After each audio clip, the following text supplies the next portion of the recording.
నమస్కారం అండి. ఇవాల్టి మన వీడియోలో మనము ఒక చిన్న బేసిక్ గ్యాస్ కాన్ మీద కొంత మాట్లాడుకుందామండి.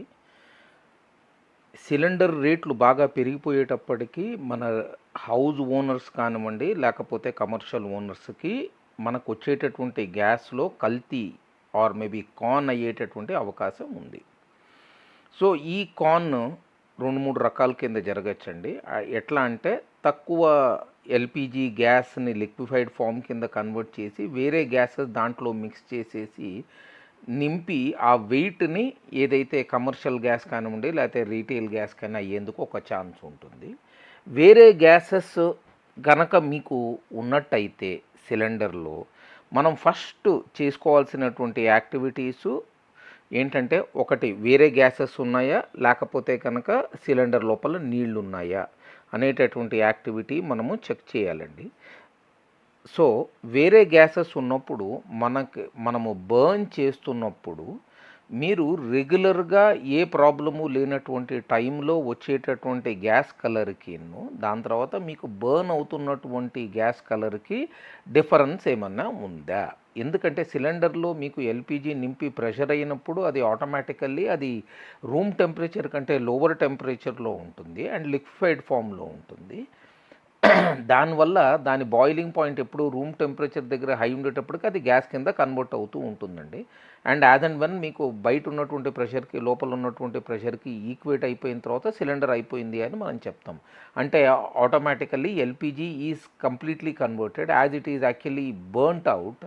కాబట్టేసి మనకి సిలిండర్లో గ్యాస్ మిగలదు అండ్ ఎంప్టీ సిలిండర్ ఉంటుందండి.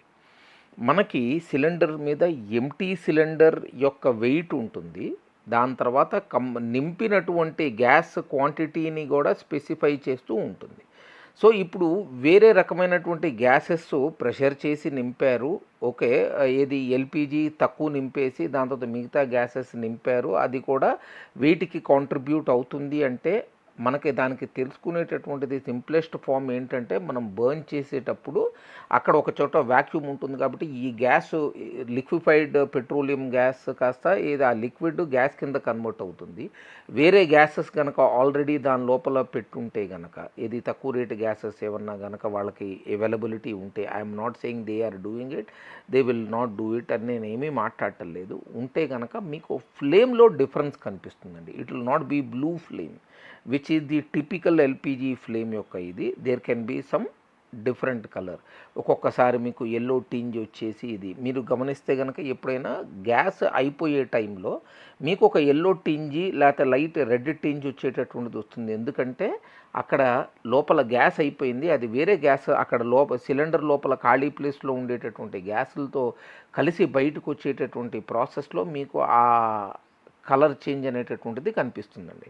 కాబట్టి అది కనుక ఎక్కువ ఉండి మాటికి మీకు ఒక ఫ్లేమ్ ఇట్లా ఆన్ అండ్ ఆఫ్ కింద ఉంది అంటే కనుక there is certain thing which we have to check అనేటటువంటిది ప్రైమరీ కన్సర్న్. ఇప్పుడు వాటర్ ఉంది అంటే మనము ఎందుకంటే ఎల్‌పీజీ కూడా లిక్విడ్ ఫామ్‌లో ఉంటుంది. లోపల గనక నార్మల్ వాటర్ ఉన్నప్పుడు మనం దాని యొక్క సౌండ్‌ని మనము గెస్ చేయటానికి కొంచెం ఇబ్బంది ఉంటుందండి. కాబట్టి మనం చేసుకోవాల్సింది సిలిండర్ ఖాళీ అయిపోయిన తర్వాత మనం చెక్ చేసుకోవాలి. అప్పుడు మొత్తం సిలిండర్ ఖాళీ అయిపోయింది. తొందరగా ఖాళీ అయిపోయింది. అండ్ దాని తర్వాత సిలిండర్‌ని గనక మనం రొటేట్ గానీ లేకపోతే దాని వెయిట్‌ని గానీ మనం తీసుకునేటప్పుడు ఓకే. మనకి బేర్ వెయిట్‌కి దాంట్లో ఉండేటటువంటి ఎందుకంటే వాటర్ ఎట్లాగో అది కన్వర్ట్ అవ్వదండి. కాబట్టి కొంత నీళ్లు ఉంటాయి దాని లోపల. ఓకే. సో, ఈ సిలిండర్‌లో ఉంటాయి కాబట్టేసి ఆ వెయిట్ మనకు ఒక ఇష్యూ వస్తుందండి. ఇంకొక పాయింట్ ఏంటంటే మనము చెక్ చేసుకోవాల్సినటువంటి పాయింటు కమర్షియల్‌లో జనరల్లీ చాలా వరకు జరగాలండి. ఎట్లా అంటే మనము ఎప్పుడూ వాల్వ్‌ని షట్ డౌన్ చేయాలి. ఓకే. అండ్ రెండో పాయింటు మనము వర్క్ స్టార్ట్ చేసేటప్పుడు ఒక వెయిట్ చెక్ చేసుకోవాలి సిలిండర్‌కి. దాని తర్వాత మనం సిలిండర్ అయిపోయే టైంకో లేకపోతే ఎండ్ ఆఫ్ ద డేలోనో ఇంకొక వెయిట్ చెక్ చేసుకోవాలండి. సిలిండర్ గనక కంప్లీట్ అయిపోయిందనుకోండి, సిలిండర్ గనక కంప్లీట్ అయిపోతే దాన్ని బేర్ వెయిట్‌ని కూడా మనం వెయిట్ చేసేసి దాని సిలిండర్ యొక్క వెయిట్‌కి మనం మ్యాచ్ చేసుకోవాలి. అక్కడ హేరాఫేరీ జరగలేదు అనటానికి. చాలామంది ఏం చేస్తారంటే దాన్ని వేడి నీళ్ళల్లో పెడతారండి.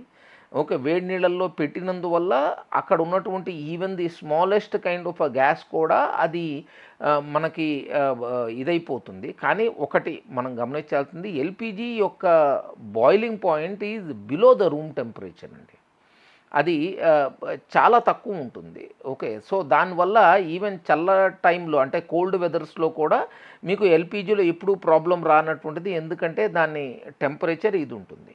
మనము అసలు మనకి ఎల్‌పీజీలో మన ట్యాంక్‌లో ఐడియాలాజికల్లీ ప్రతిరోజు ఎంతవరకు చాలా ఇదిగా ఉంది అనేటటువంటిది చెక్ చేసుకోవాలి అంటే గనక ఎల్‌పీజీ ఏమైపోతుందంటే బయట ఉన్నటువంటి వాటర్ వేపర్‌ని సిలిండర్‌కి లాగుతుంది. ఎందుకంటే దాని టెంపరేచర్ తక్కువ కాబట్టి. So, it will condense water అనమాట. మనం కొంచెం వేడి నీళ్ళు సిలిండర్ మీద ఒక పక్క వేసేసుకునేసి మనము గ్యాస్ ఉన్నటువంటి చోట మనకి వేడి తగులుతుంది. వేరే చోట మనకి చల్లగా ఉంటుంది.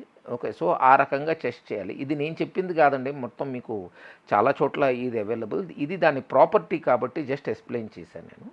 దానివల్ల మనకి సిలిండర్‌లో మనకి ఇంత ఉండాలి, అంత ఉండాలని కాదండి. కాన్ నుంచి చెక్ చేసుకోవాలి అంటే గనక అసలు ఇంతకీ ఎంతవరకు మనకి ఆ ప్రెషరైజ్డ్ సిలిండర్ ఉంది అనేటటువంటిది ప్రస్తుతం అయితే గనక ప్రతి ఖాళీగా ఆర్ లెట్ అస్ సే నిండినటువంటి సిలిండర్‌లో ఈ లెవెల్ దాకా ఎల్‌పీజీ ఉండి దానికి ఎక్స్‌పాండ్ అయ్యేందుకు ఇంత ఆ ప్రెషర్ తట్టుకునేంత స్పేస్ దానికి దానికి ఇచ్చారు అనేటటువంటి పాయింట్‌కి మార్కింగ్స్ అయితే సిలిండర్స్ మీద నేను చూడలేదండి. కానీ అది గనక పెట్టేసి ఏంటంటే మేము నిండుగా ఉండేటటువంటి సిలిండర్లలో ఇంతవరకు ఉంటుందంటే కనుక మీరు దాన్ని వేడి వాటర్తో టెస్టింగ్ కనుక చేసుకుంటే వాళ్ళు ఎక్కడ దాకా అయితే మార్క్ ఇచ్చారో ఆ ఏరియా దాకా మీకు చల్లగా ఉండాలండి. దాని తర్వాత పైన ఎక్కడైతే ఖాళీగా ఉందో అది మళ్ళీ గ్యాస్ ఫామ్లో అయిపోయింది కాబట్టేసి దేర్ ఇస్ హీట్ ట్రాన్స్ఫ్యూజన్ అంత పెద్ద ఉండదు. అండ్ రూమ్ టెంపరేచర్ ఇది వెరీ నార్మల్ సేఫ్ టెంపరేచర్ కాబట్టి దాని ప్రకారంగా మనం టెస్ట్ చేయాలండి. కానీ ప్లీజ్ డోంట్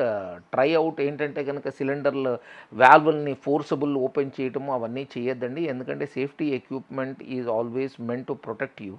కాబట్టేసి మీరు ఆ డివైజెస్‌తో మాత్రమే టెస్ట్ చేయండి. లేకపోతే ఎవరైనా ప్రొఫెషనల్ గానీ లేకపోతే టెక్నీషియన్‌ని కానీ పిలిచి వెరిఫై చేయించుకోండి.